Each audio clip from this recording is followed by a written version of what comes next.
I'm Adrian Crawford. Welcome to Walkabout Wednesday at Williams Crawford, Passion for Porsche. Today I'm going to show you around the building.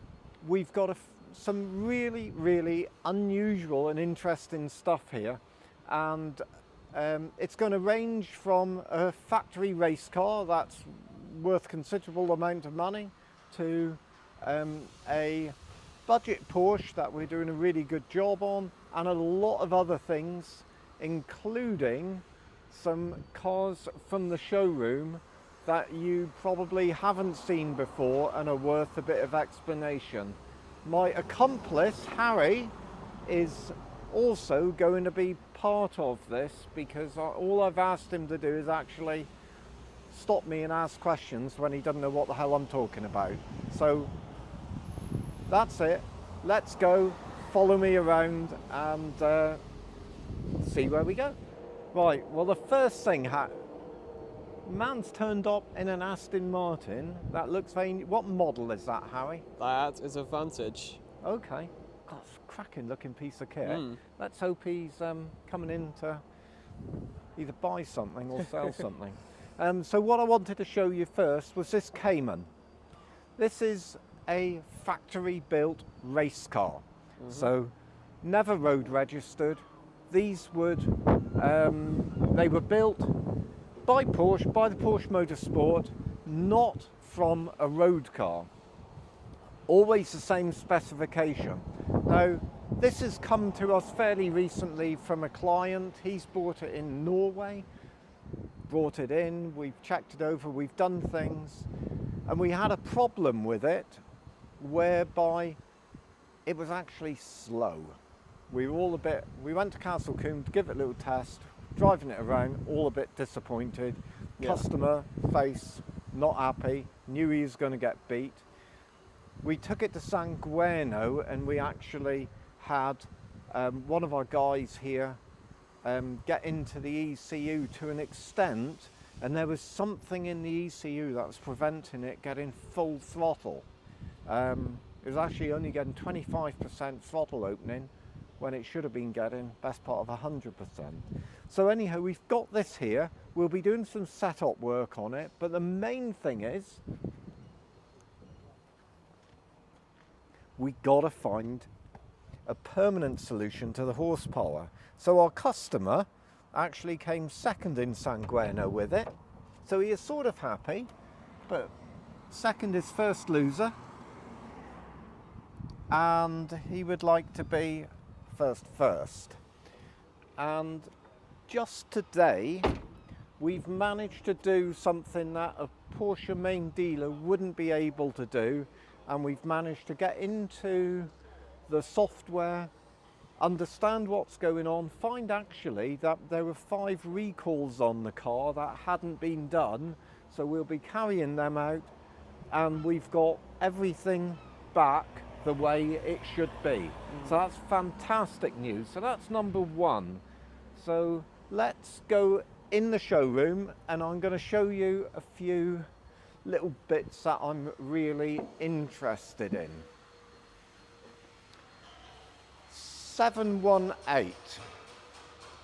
I love the look of these. I always think if you took the badge off the front, that could be a Ferrari, couldn't it? It's coming for sale. Well, in fact, it looks like they've done the job already. It says this vehicle is reserved.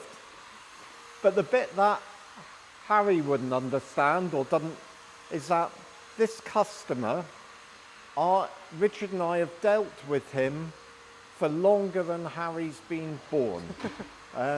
We've actually dealt with him for about 28 years. Wow. And his first car, 964, dark blue 964 that he did loads of miles with. I think it's a left-hand drive one. And he's bought multiple Porsche off us over the years. And actually he traded this in and is now gone on to yet another Porsche. But that's great, 28 years, and that's, Harry, why you try to look after the people you come in touch with. And when you've built up a nice relationship, they just keep coming back and back and back. And Absolutely. it's the most valuable thing you can do. So what else have I got that I want to have a look at that I've never seen before? Another 718. Red top, black interior. Something like PDK. Partial Alcantara. Very nice. Yeah, I'm liking that. I think the other one's a manual, this one's a PDK. Yeah. They look really smart in the white with the black. 981, it's really nice. Now, we've got a 991 Carrera T somewhere, haven't we? Or is that here or not? I think it's round in restoration. Oh, okay. So should we have a quick peek? Yeah, see if we Yeah. can go find it. Do you know what a T is? From what I know, it's a base 911 Carrera engine, but with more lightweight components. Is that it? Yes, I think that's it. It's an amazing thing is that, well, it looks like we've taken it completely apart, but that is just sales prep and sales check. Yeah. I think Craig there is doing an exhaust valve, you know, the switchable exhaust. Yep. Yeah, and make it sound great, and they somehow seize on one side or another. So don't show anyone what's around there, because that's top secret for now. So 991T, it was really a halfway house between a 991 GTS and a GT3, had a lightweight interior, just a beautiful car. Everyone here is in love with that car. Definitely. Now I'm going to show you a very special 911 SC. Now, in a way, this ought to have been a 911 SC RS if there was such a thing back in the day, or 911 SC GT3, or even a 911T. But this was built by us, and it is, if I remember rightly, under 1,000 kilos and 270-ish, no, about 245, 250 horses. So power to weight is really good. Old school style Fuchs wheels with the polished petals, which have all been properly re-anodized. And that is a service we offer. And it's very, very difficult to get these properly done, but we know how to do it. And then inside, I've probably shown you this before, but I really like it and I thought it'd be interesting for you. Inside, we've put the Recaro CS seats with Alcantara, leather outers, Recaro dash, modern sound system, but it's got modern functionality, but it looks old. There'll be some sort of gated shifter with it, lightweight door panels, Alcantara tops. The gentleman had rear seats kept in it because he's got two children, 3 children, but only one would fit, to be perfectly honest, and then she'd complain. Aluminium engine lid instead of steel, Harry. And then the engine, 3-litre engine that we rebuilt, and then we did some performance stuff on it. Crank fire ignition. What's that? Asks Harry. It means that this car would have had a distributor with a timing coming off the engine. Yeah. Instead, we got like a modern system, a little magic eye, and a toothed wheel down there, and it gives you more accurate ignition and ignition timing. Whereas the distributors, you get little bits of wear and play in them. And so anyhow, that makes it faster. That's all you need to know. And then 6 individual throttle bodies. So that's like in the old school would have had 6 individual carburetors or whatever, controlled by computer. So the old system that this car would have had would never have produced this throttle response or horsepower. A lot of work has gone into this car, a lot of detailed stuff, and it's now just come back in for resale and should find a home. These G-Series, Harry, impact bumper cars, known as a G-Series. The G Series has now become even more interesting than ever, and there's quite a following for them, you know. They actually drive, they feel really solid to drive and really strong. So, great car. I know I've covered it before, but it's still a great car. Okay, we're going to take a look in the workshop. The guys in here all love me coming around with a camera and asking them questions and going on video unexpected. First thing I can see, dirty grey Cayenne, lots of pieces off it, and what is going on then? So come in with lots of drive. Yep.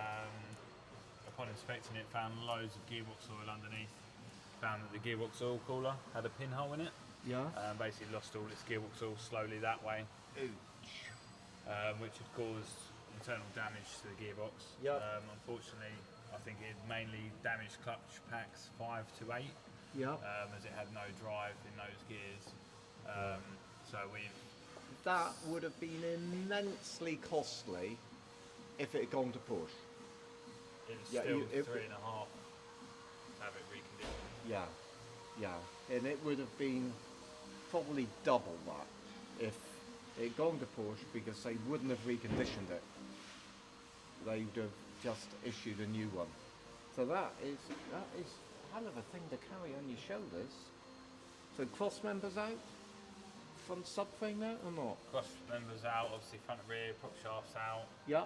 You have to take that cat out because the torque converter bolts go in from front to back, which are a bit of a pain. Yeah. Also, being a V8, there's not enough room down at the front to be able to turn the crankshaft over easily. Right.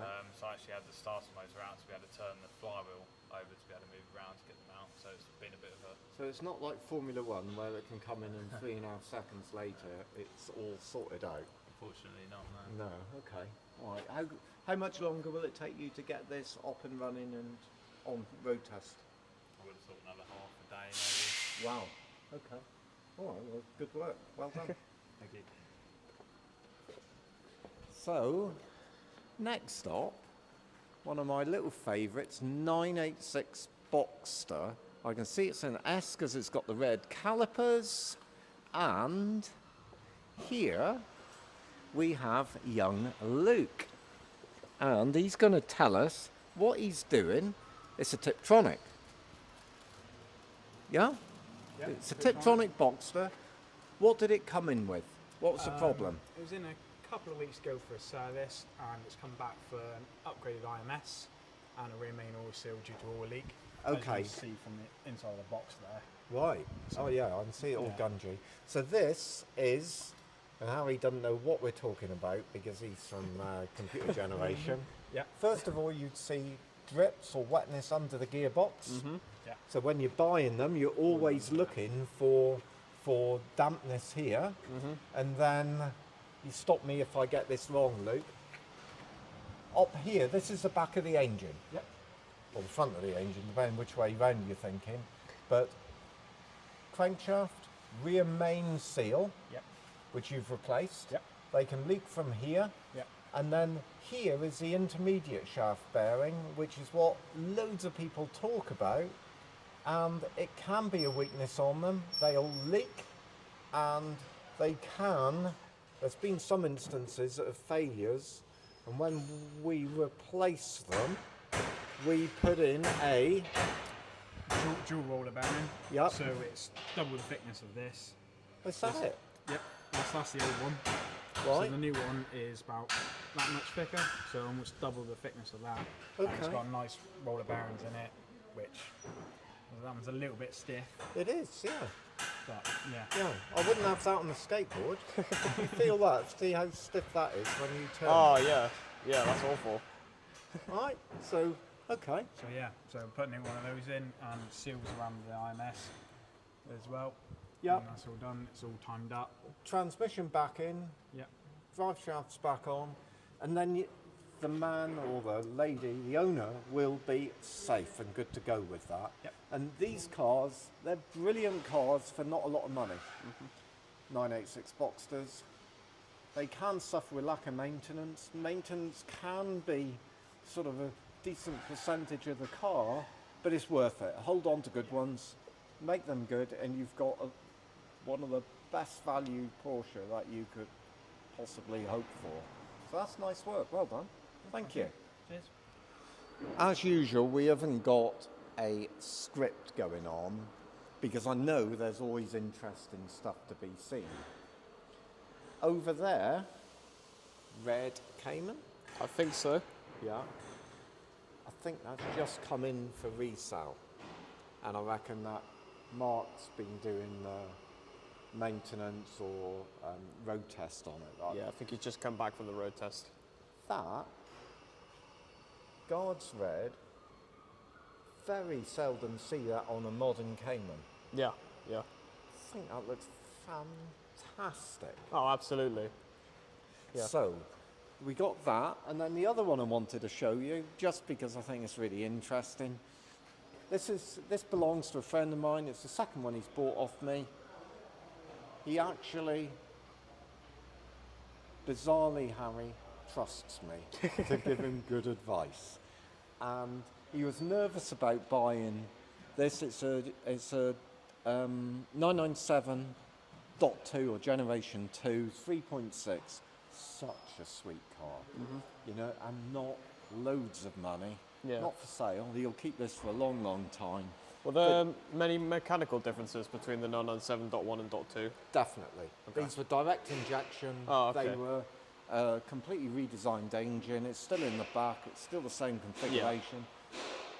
If you're driving it, you can feel it. You get like more low-down torque with it. That's the one thing. They do produce more power as well, and they have overcome some of the weaknesses that began to become evident with the .1. So they cost more. Having said that, all you people that have only got a budget for .1, as long as it's well taken care of and we check it before you buy it, then they're great cars at often sub £30,000, which 30 grand for 911, oh my God. You just got to buy the right ones. And that's what sort of we'll do before we get involved or put a price on the windscreen or sell it to anyone. That's the normal thing.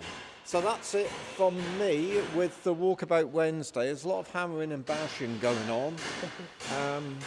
But hope you enjoyed it.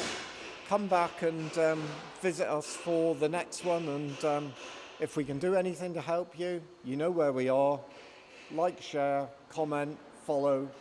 It all helps. Thank you.